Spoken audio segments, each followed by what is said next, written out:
Hi, welcome to NDE TV. I'm Peggy Robinson. Today's guest is Ginette Biro, and she's going to tell us about her near-death experience. It wasn't that long ago, is that right? Yeah, it was actually August 2019. Wow. So fairly recent. Yeah.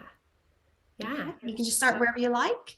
Yeah, sure. It was so I I'm a medium and a channeler already, right? And I have to preface that because I had already been working in the world of spirit, having understood stories of NDEs, spiritual communication, all of that kind of stuff for about a decade already. I already was working in it. And I say that because I thought I already had a very good working understanding of death in the afterlife, having spoken to many spirits as, having crossed over. But what was so significantly different for me having experienced my NDE was I realized that every time that I connected with spirits on the other side before in a mediumship reading or whatnot, I was getting a glimpse into a place, a space, an experience. It was a glimpse. It was like looking through the window. But for me, what was so tangibly different is in my NDE, I knew exactly where I was and that I was there. It was so different because I was there. And that's kind of where I want to start my story because I want to express how vividly different it was for me to experience, even though I knew a bunch of things beforehand. So, my story really starts many years before I had been dealing with really heavy periods. So it got to the point where I was basically hemorrhaging every month. And so I was never making back what I had lost.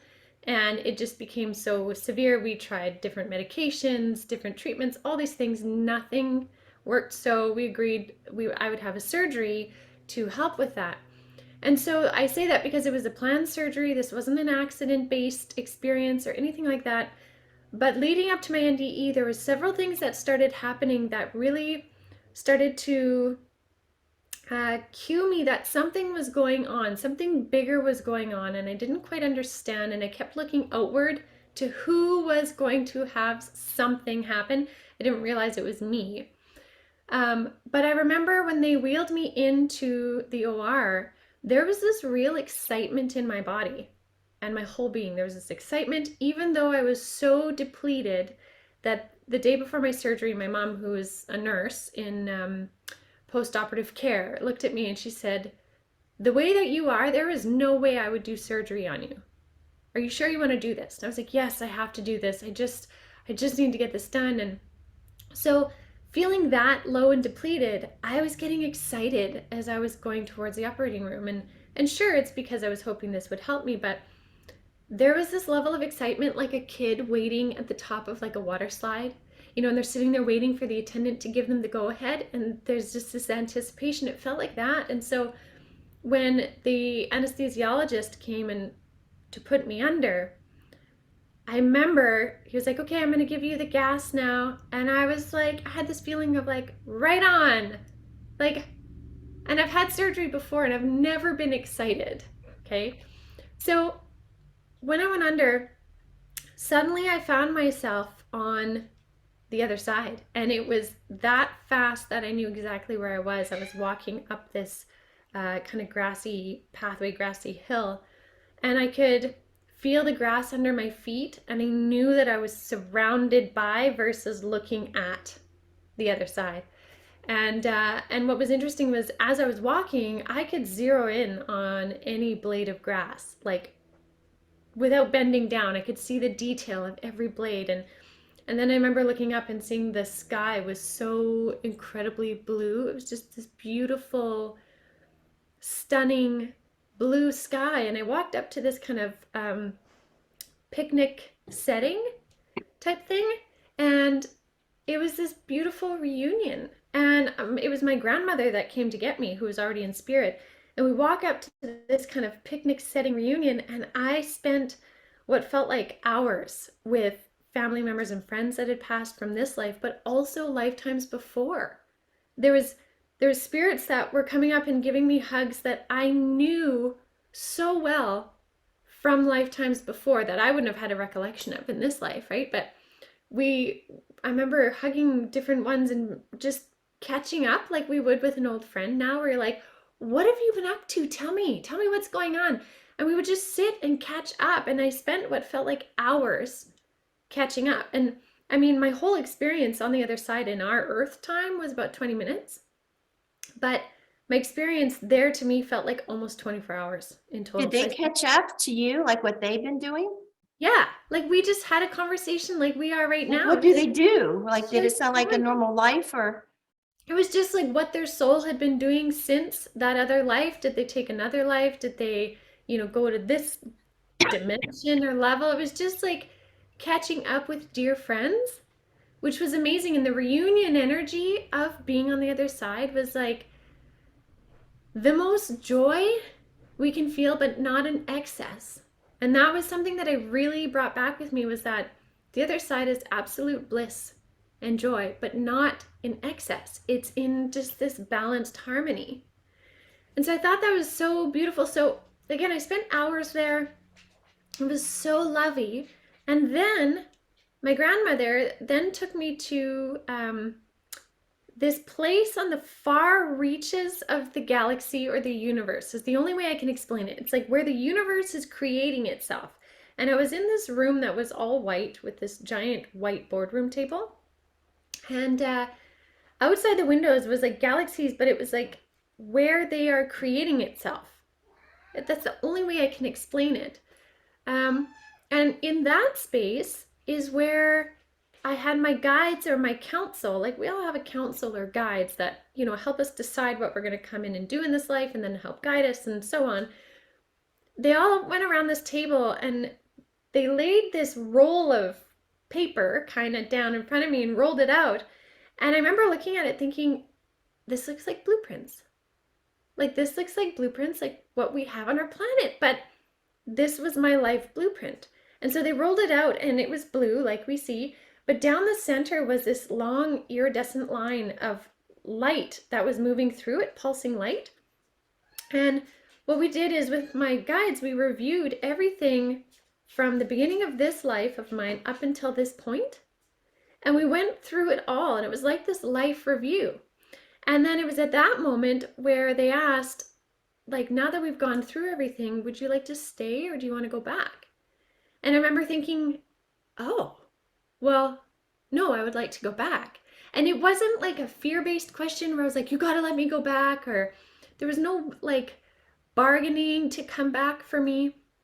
It was just this instant knowing I wanted to go back because I wanted to do more. I wanted to take how far I'd come and continue from there versus starting over again. And so I remember thinking how much I valued the human experience and that our human lives are so important. The time we put in, they're so valuable that I wouldn't want to give that up yet and have to start again. So then they told me that the remaining part of my blueprint, which is about this long, but I don't know what this means. I don't know if this is 10 years, 30 years, because I can't see in reference in my memory to how much we went through. My guide blocks part of it. I can see about this much, but I know there's more. So they said in this aspect here, you can change out some trajectories. And I was like, oh my gosh, like it was a moment of me realizing we really do create the blueprint for the life we're going to come in. And then we have free will as human beings to choose how we maneuver that when those significant pieces happen that we essentially with our counsel choose. And so I sat there and I was changing some different ones and they kind of looked like fuses in a fuse box, right? And I'd pull out one and change another. And they told me, they were like, you can move any of these, but you will only remember consciously what the first one is. And the first one that I remember pulling out was of chronic health issues, because I'd always been plagued with health issues. If there was something, Ginette would get it, right? Like I was the canary in the Sounds coal like a mine. board game. Yeah, yeah. And so I pulled that one out and I remember looking at it and I was like, are you sure? Like, are you serious I can do this? And they were like, yes. So I put it down and I put in a different one where chronic health issues didn't need to be a part of my journey anymore. I had fulfilled my soul's desired lesson for this lifetime at this point. And so then I changed a couple others, which I don't quite recall all of them. But then they asked me again, they said, "Are you sure you want to go back?" And so I was like, yes, I want to go back for my kids and my family. And again, that real feeling of like, I don't want to give up how much I have put into this human life, even though heaven, the afterlife, the other side is so beautiful. It is our absolute home. It's that longing we always have for this place of home is literally the other side. But I could see how much a soul there valued this human life. So I was like, no, I definitely want to come back. And so they said, okay, with you going back, several things will happen in rapid succession to get you on your path. And I was like, okay.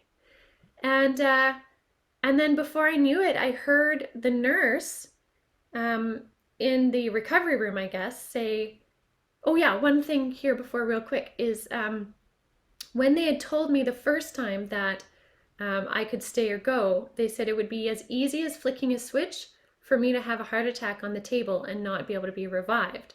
They're like, your body's been weakened so much that it's a simple, it showed me like a light switch, right?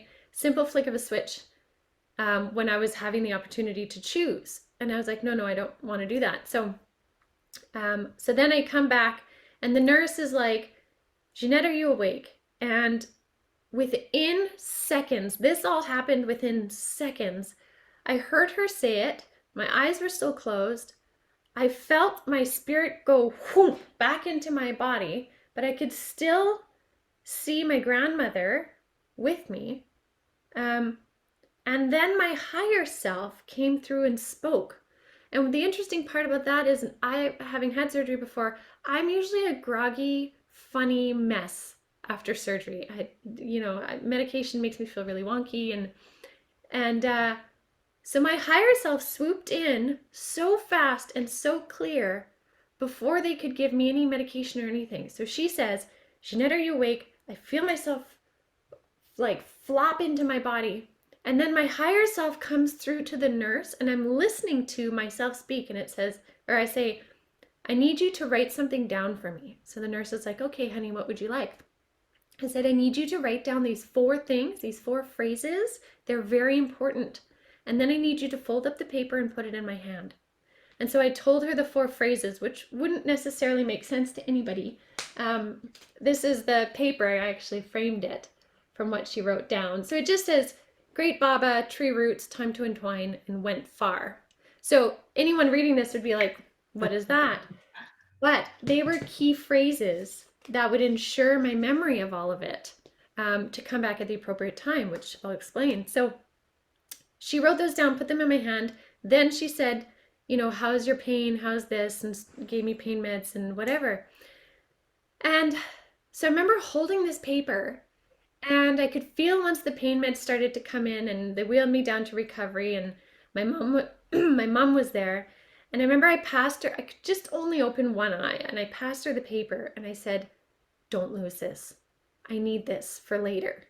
And so then I went to recovery and all of that. And then it was, a couple days later, I was staying at my parents' just while I was recovering. And this was the first day that I didn't need pain meds. So I was like, okay, I'm good. And I was having a sip of coffee and Spirit said, it's time. Go get the paper. And so I got the paper, and it was like the minute I opened it and I read those 4 phrases, the vividness of the whole experience just like rushed back in. And I remember I was like, oh my gosh, I knew it. I knew there was something big, because I just felt this completely different sensation of bliss. I remember the night after my surgery, and even the following night, I remember laying in the room and then watching the TV and being so overjoyed with the simplicity of that action. Like, it brought me joy like no other. It was just like, wow, look at this 3D reality that we live in. And all of that made sense. And so it was that very day that I read that I then sat in the backyard and I told my parents, I was like, I got to tell you guys a story. I need to tell you what happened. So I told them the story, and they were like, holy smokes. And then I sat down that evening and I started writing my book. And it just poured out. Like it just poured right out. And it was interesting because they had said that several things would happen in rapid succession to get me on my path, right? And it was true. Within a couple months, I had created a new company, started my podcast, written my book, um, and just went from being a medium who was busy and full schedule by word of mouth and just kind of staying low, but enough people heard about it, so it was great, to standing up and expressing, sharing who I am, what I know, my why, sharing my story for those that it may resonate with, and not being afraid to say anything or speak up or just to be present here. And so it was a really revolutionary experience for me that left me with these amazing lessons of, I mean, some of the most simplest ones is that if ever there was a fear or a doubt that death doesn't, or that death is just black, it's absolutely not true to me from my experience, because I can't unknow what I know. And the second one would be that conscious choice is our absolute greatest gift on this planet. And I saw that from my experience with the blueprint of how my soul was designing what I needed to do to learn and grow, and that the human living that experience has free will to decide how we want to maneuver the plans we created in the first place. And so it's conscious choice. When we consciously choose our reactions to experiences, we're consciously choosing to grow and evolve. And so those were like these real life-changing keepsakes for me from that experience. So yeah. I'm wondering if we are, if I can say this right, putting ourselves at risk, that's the right word, of popping over on the other side too easily. In what You know way? what I mean? Because you went so easily, you wasn't near death. I mean, your body was weakened and stuff. Because just some things have happened to me over the last year that's made me ask that. That it makes me wonder if, we've had one near-death experience, then we have another. If we've had an out of body, we've had spiritual experiences, and you so occasionally, because of your medium work, if I'm saying that right, Mhm. if I'm just wondering if we're too close to the edge already, and that we're, as I was explaining, I just got over COVID before we started on, and I just knew when my head was on the floor last Thursday, that my husband, you got to get me to the hospital, and I got to keep my head down because I was about to pass out. I don't mean to go about me, but I mean, I have a history of, in the past, over the years, it's just me. If I'm sick, I'm squirting out both ends and passing out. That's my thing. I mean, not to be gross, but I mean, that's what happens to my body. Mhm. But then I got sick a year ago, January, passed out. I was passing out all week. But this time I was sitting on the toilet. My husband said, don't lay down on the floor yet to pass out. He says, let me get your blankets. You're on the cold floor again tonight. And I was sitting there and I couldn't wait any longer, and I passed out and hit the floor. I had an out of body experience, just a small, tiny little thing. Mhm. Months go by, I go to the dentist. They give me didn't give me the gas. They give me just a shot to numb. I'm kind of levitating a little here. They told the squad, they thought I was having a heart attack. My blood pressure went way up, but I felt like I smoked like a big joint or something. I was high. And Mhm. so, and it's never happened before, and the emergency results just happen sometimes. Nobody's ever acted that way. Suddenly they do. And then I wouldn't have thought this much. I think you telling me this, if it wasn't for just last Thursday, I was like, because I was afraid I was going to go on the other side. I was going to be out of body like you were. And now you talk about that. Oh my gosh, if I had to have surgery, I'd be scared to death. Like, Mhm. chain me down because I'm going to Mhm. poof. I just know it. Does that make Yeah, sense? it does. And I think, I mean, it seems like you've had a lot of experiences that are pushing you to that expansion point of higher consciousness. But what I think and I mean, this could be for you as well, but for many people, it's not so much that we're getting too close to the edge in a negative, but we're actually just expanding our consciousness to being able to perceive other realms, to be able to communicate with other realms, which is actually a very natural way of being. We've just had it very dormant. And so what's happening is a lot of people, especially from, 2020 to 2024, my guides have said over and over, is a rate of awakening and expansion of 100 years compressed into 4. So the speed at which we are awakening in our consciousness is so fast. It's like, in some cases, some people are barely able to hang on to that rate of awakening. And so I think that's what's really happening, is just we're raising our frequency to experience this world in a very different way. So I don't think it's necessarily like a dangerous thing in communicating with spirit or meditating or reaching those higher realms. It's more being okay in balancing that expansion with still being very present here. Because you could have made the choice not to come back, correct? I could have made the choice because it was in my soul contract or my blueprint that was a choice point, right? If we're not at a choice point, we're not going anywhere, right? So we only hit the other side if we're at a predetermined choice point in the blueprint, in how it was originally created. I mean, do they have an explanation like why you would have died, or, on the table for your Like surgery? why I would have? Mm-hmm. Like, why did you die? Why did you have a near-death experience?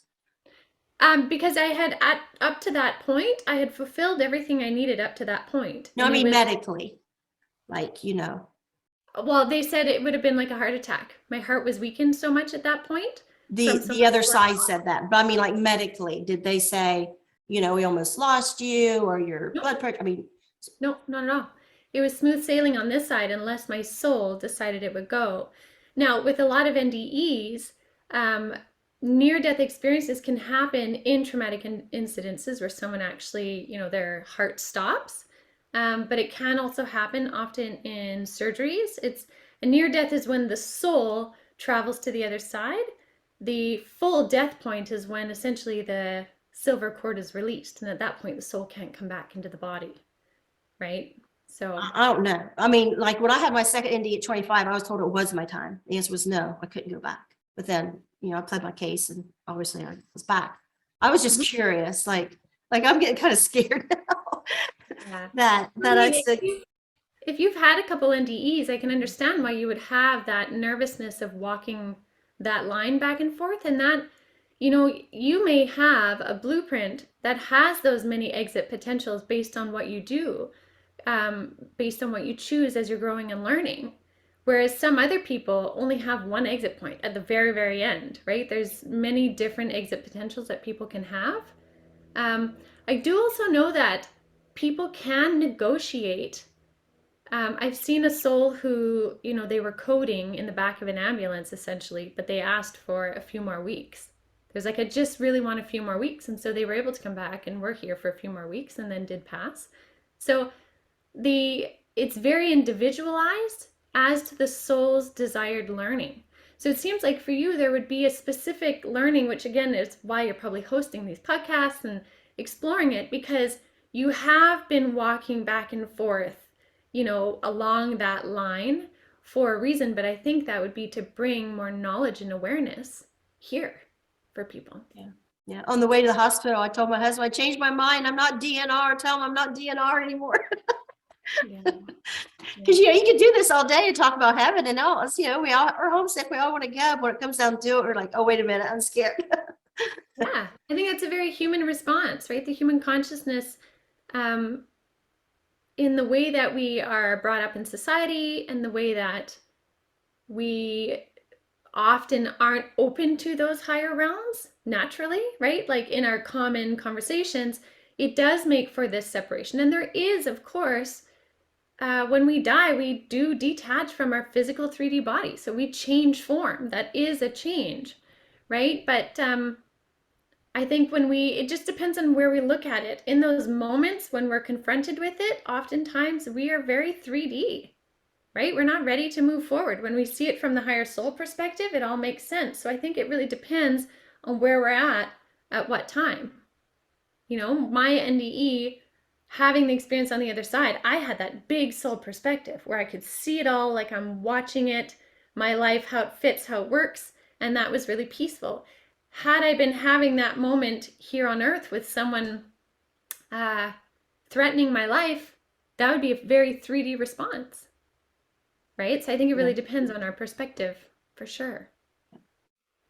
And I think the perspective is different once you're over there and you're having this conversation, or, at 5 years old, my drowning, my NDE, then as soon as I came back, I want to go back to the pond and drown. And so I can go do all that stuff again. So it's just where you're at in your life. Mm-hmm. Yeah. I think, and I think too, there's a real adjustment that comes from having that experience and coming back. And I would imagine you feel the same.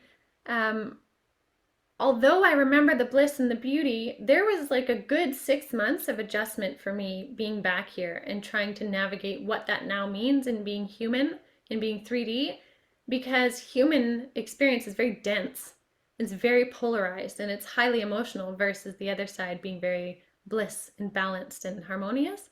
So there was a real big adjustment point. So I can see why a lot of people long to go back on the other side.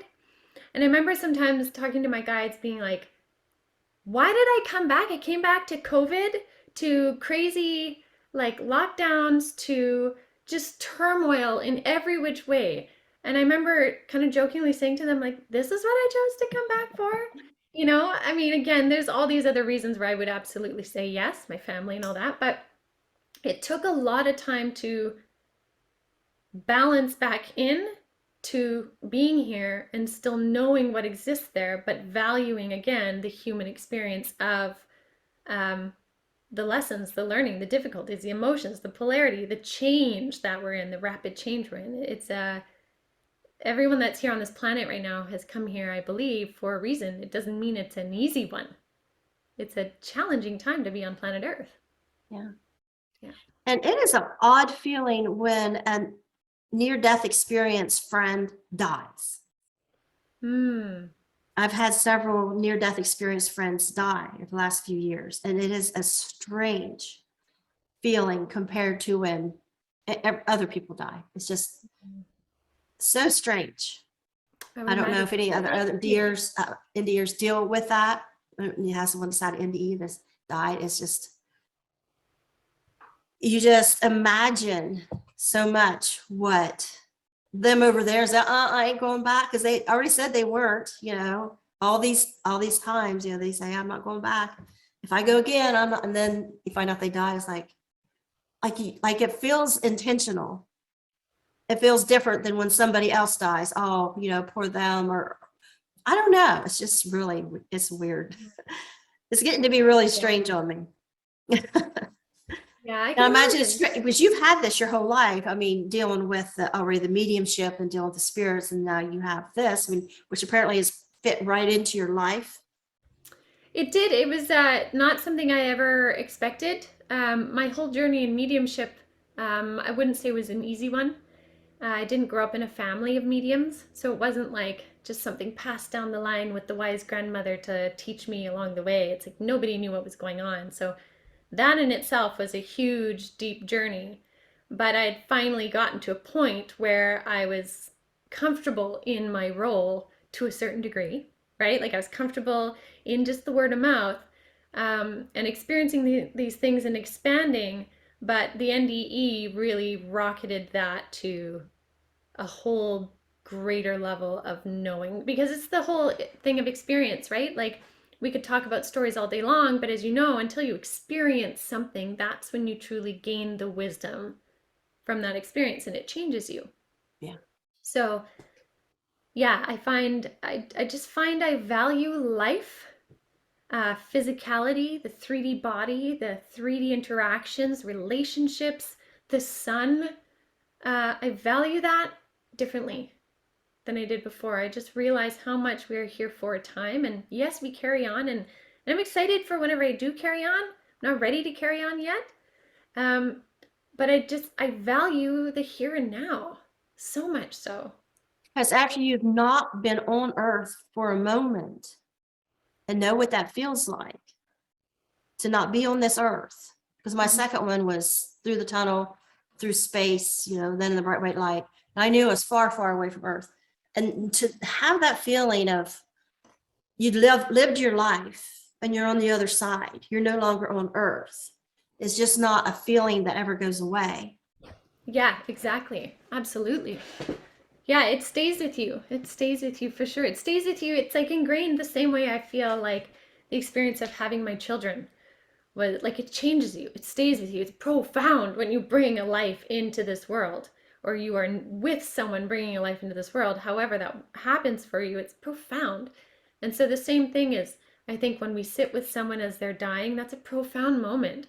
Yeah. And to experience our own journey to the other side and back is profound. You can't shake that from my being. Nobody could tell me it didn't happen because it was visceral, right? Yeah.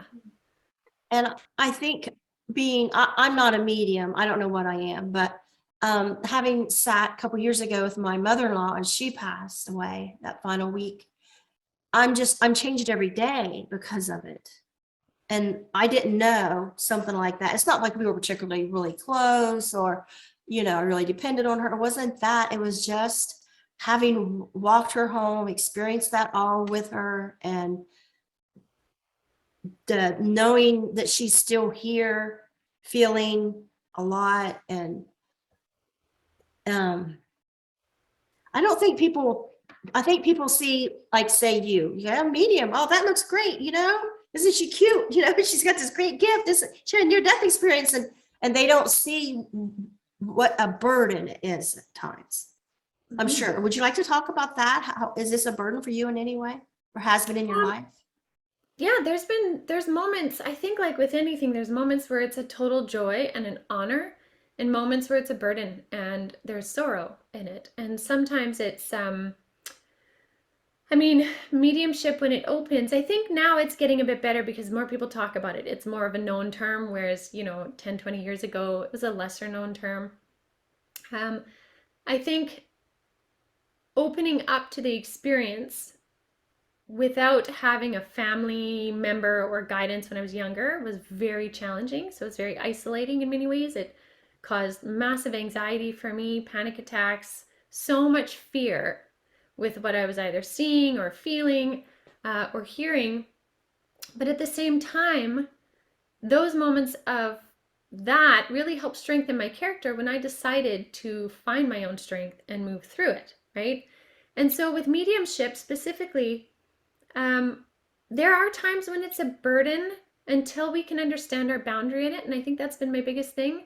In terms of boundaries of information, I've learned there's times I don't want to know certain information.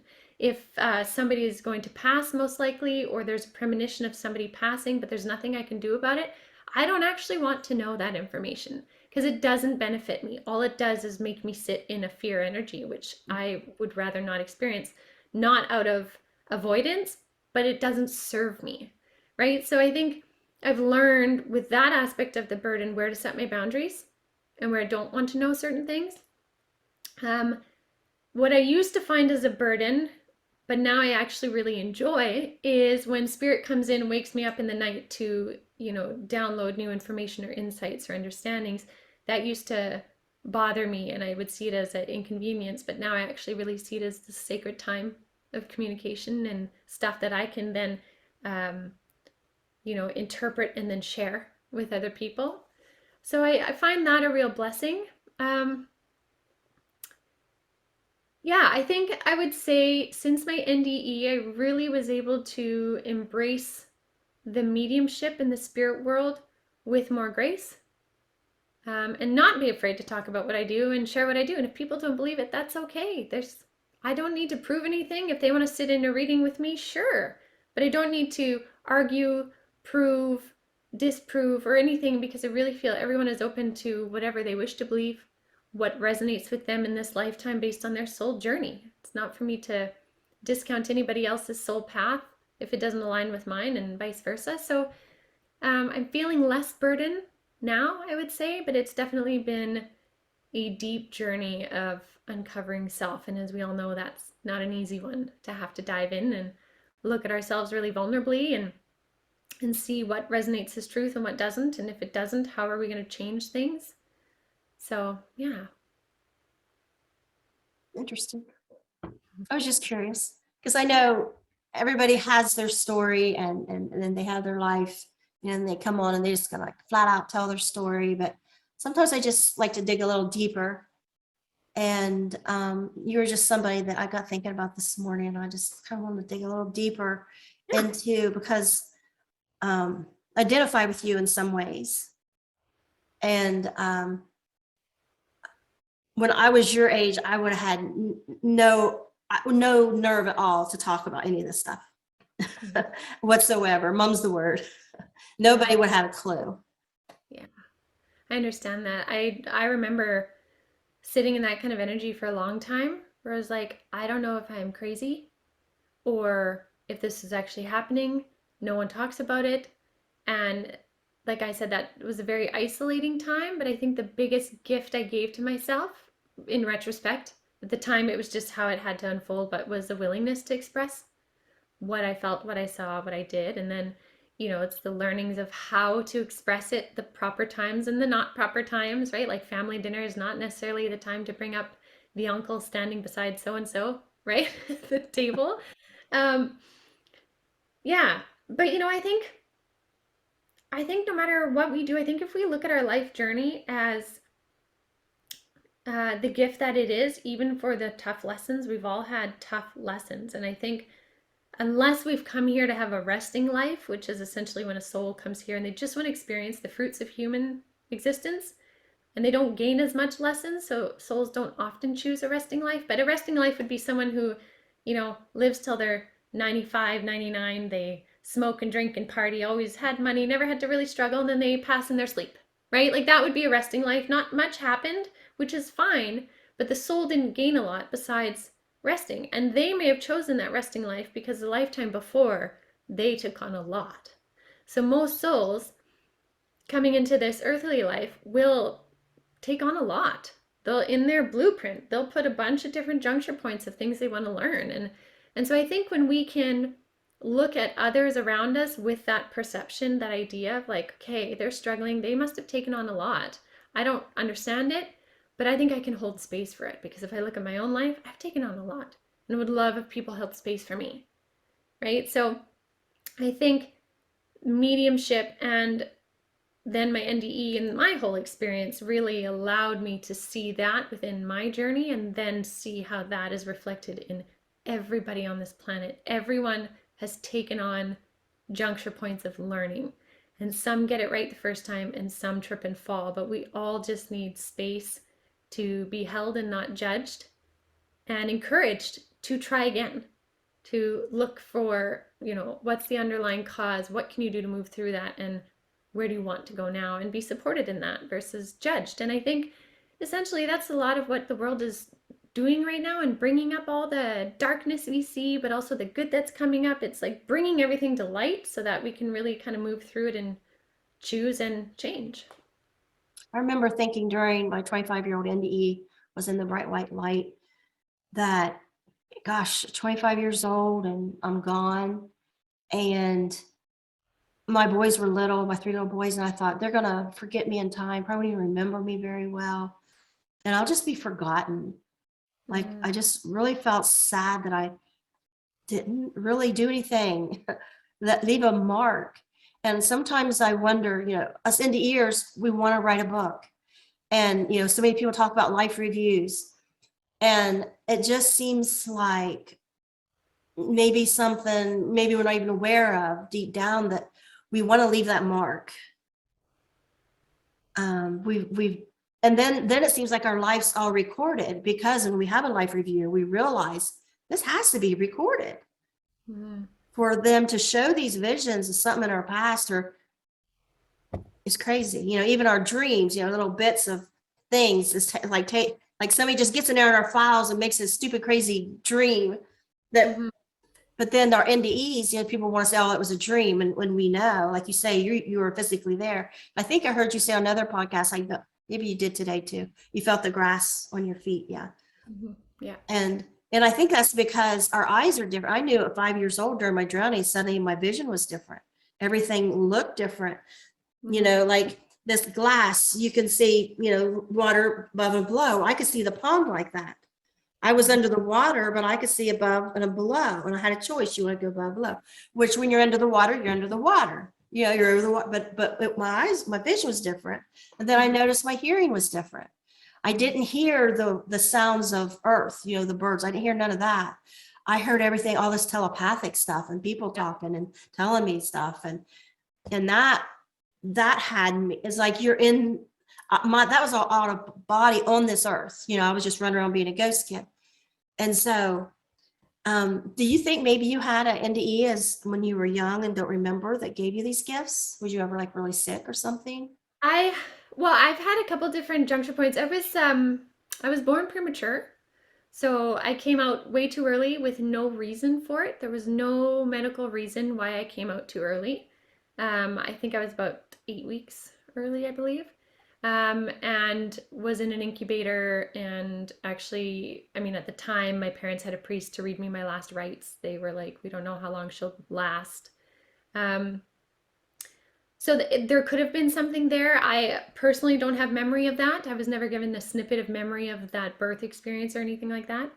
Um, I did also, though, which was significant, and I wrote about this in my book too, but from the ages of 7, 8-ish to 13, I would have these series of fevers once a year, and in each series there would be 2 fevers. So I would get sick once a year with a flu of some sorts that would give me a really high fever, which would give me 2 episodes. And these fever episodes were something where basically it's kind of hard to explain, but I would fall asleep. My fever would go so high that my body would go rigid. It wasn't a seizure. My body would go rigid, and my mind and my consciousness would shrink down to the very atomic levels of our beings, like molecules, protons, neutrons. Did you go cold after you was hot? What's that? Did you go cold after you got so hot? Did you go cold? Yeah, I would usually be freezing after, but I was also like sweating and stuff too. But yeah, I would go down to the atomic level, and then I would shoot out through size to the cosmic level. And so they were terrifying experiences for me, and I apparently would scream and yell. Sometimes I would be running around the room in circles. Sometimes it would almost look like a tribal dance, my parents said. I have no recollection except for I would wake up often on my dad's lap crying and then say, "How did I get here?" And so it got to the point where I think it was when I was 8, so probably the second round it happened, the second year. They took me to the hospital, and I was in the hospital for a week and had brain scans, every kind of scan possible. And the doctors were like, "We don't know. All we know is she'll probably outgrow it by the age she's 13." And there was no reason why they would say that. We don't know.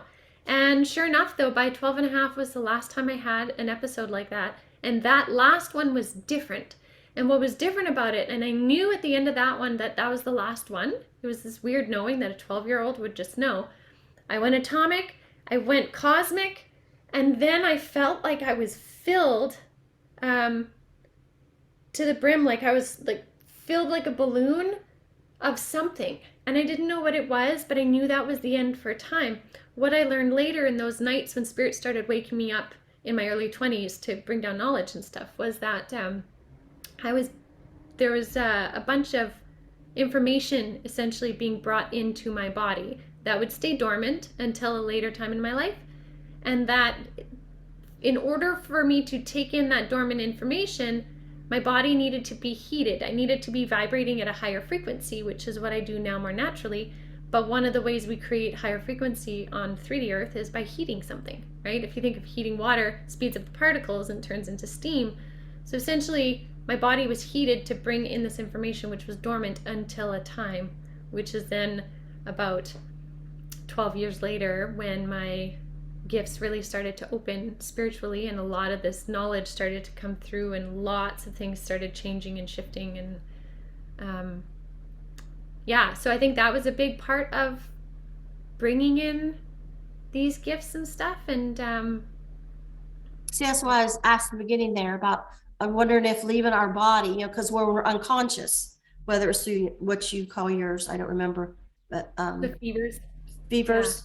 Yeah, okay. Yeah. Because when I had my irritable bowel in my early 20s, 2 to 3 times a week for about a year, I was passing out. That's a lot of passing. That's a lot of unconscious, right? I would just wake up late. But the reason why I said you go cold, because that's how mine I would get so hot, like a furnace had broke its thermostat. They just kept heating and heating. And Yeah. it would just like I feel like I'm in flames. And then when I start to cool, that's when I knew I was getting ready to pass out. That was my relief. Like, oh, Mhm. finally, I'm going to pass out because I'd be so nauseous. And it felt like a sprinkler system. Come on, I'd be just like showered with wet, with Yeah. sweat all over. And I would go cold. And that was my relief. I knew I was going to pass out, and then I'd wake up. I'd feel better for a while until the next nausea wave. And so that's why I said, you go cold after you got real hot. It's like strange. Yeah. But I just can't help but wonder if, and then when I was a child, I would get knocked out cold. I got knocked out cold a few times. Okay. And Wow. so there again, where's your consciousness? Mm-hmm. But I didn't have experience like you. You were experiencing something during this, and I never did, other than a year I ago, fall wonder toilet. if have you ever done like spiritual hypnosis? Or I would be curious if you were able to regress into those experiences of being passed out, what your subconscious or your higher self would reveal about them. Because I would imagine from having so many experiences like that, there's got to be a lot of stuff going on there. So I would wonder if maybe you'd be able to access that. If I was to do that, I'd probably focus on my second NDE. I died in the wheelchair, had my NDE, and then I was admitted that night. And I knew I kept dying and coming back, even though I didn't have any more NDEs. And I was on Dr. Oz. I was explaining to him, and he said, every time you passed out, you died. Hmm.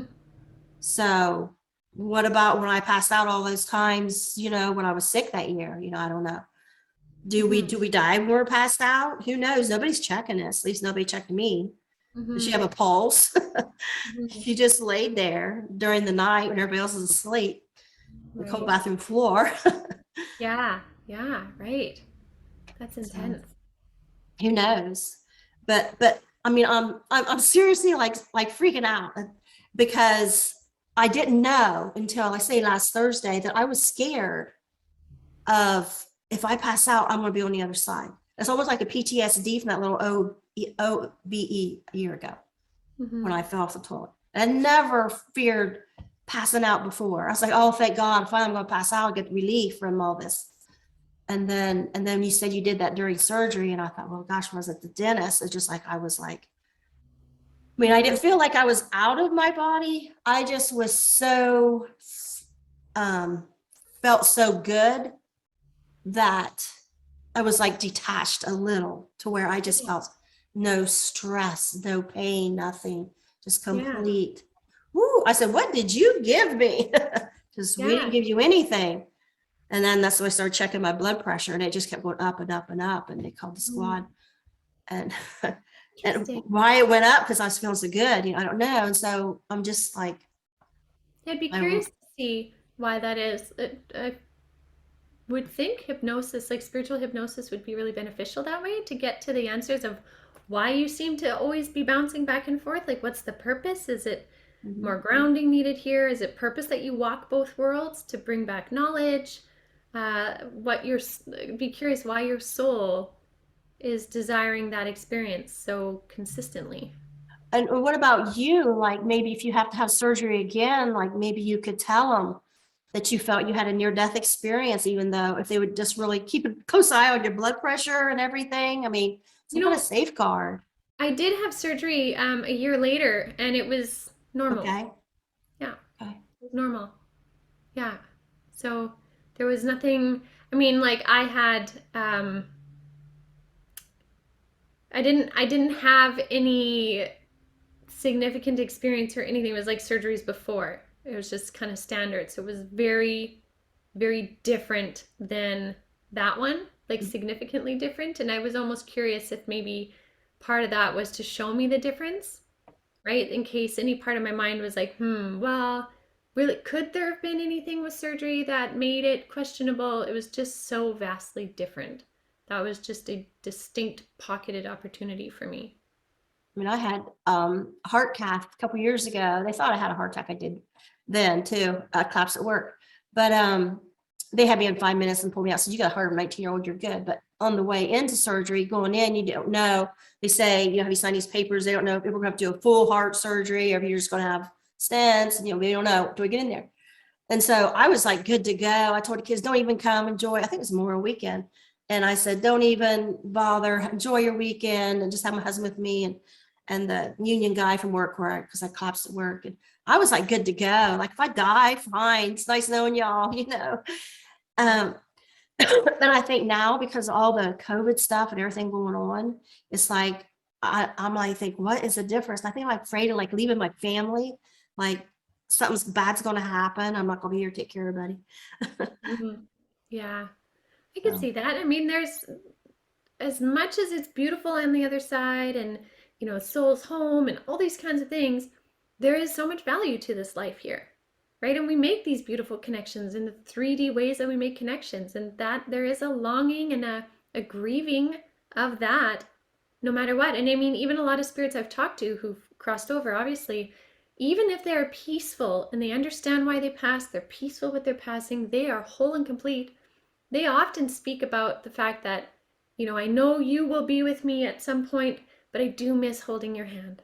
I do miss, our afternoon tea. I still show up for tea, but I know you can't see me, right? Like there still is that value of the 3D experience, which is part of why we often choose to come in as a 3D human, right? There's value in it too. So I can understand why you would have that fear. I think that's very natural.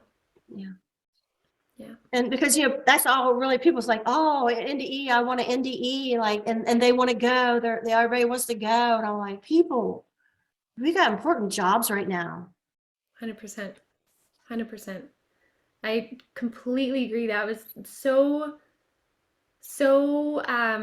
visceral for me, was how much souls on the other side value the experience here and don't want to give it up until they've reached what they decided to do, right? Like the job is done when it's done, and if it's not done, there's a feeling of being incomplete. Yeah.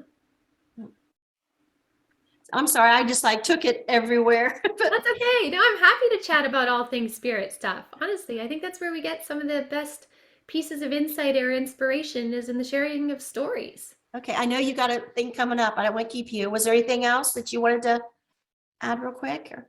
No, I just really hope that for anyone that's listening to this, just feels inspired with their life. And if they're currently in a experience right now that is not aligning, doesn't feel right, feels uncomfortable, the willingness to change it and discover how they could change it is completely within their hands, and that their higher self would completely be rooting for them to find that, to change it, to use free will and find the alignment with what lights you up, so that they can make the most of the now, this experience, this embodiment. Because again, like I said, we're all here for a reason at this time, and it's to find our alignment, to do our part, and whatever that may be, and for you, yours is sharing this beautiful podcast, where there's a sharing of stories to inspire people. You're doing your part. That's a beautiful thing. And so I would just hope that everybody finds a way to do their thing, so that they can live here with this sense of like, yeah, I'm doing my thing. I'm here for a reason. Because I think that's a very fulfilling human feeling. And what's the name of your book? My book's called Avalon to Aurora. Okay. It's available on Amazon, as well as my website, avalonspirit.com. And I love you Yeah, have a notebook or a workbook with that. I like those. yeah, there is a workbook with that for sure. Yeah, and people can check out avalonspirit.com for any other, we have different offerings and courses I teach, and insights. It's lots of stuff there. So, All yeah, right. Thank you. good. Thanks for having me. Oh, bye-bye.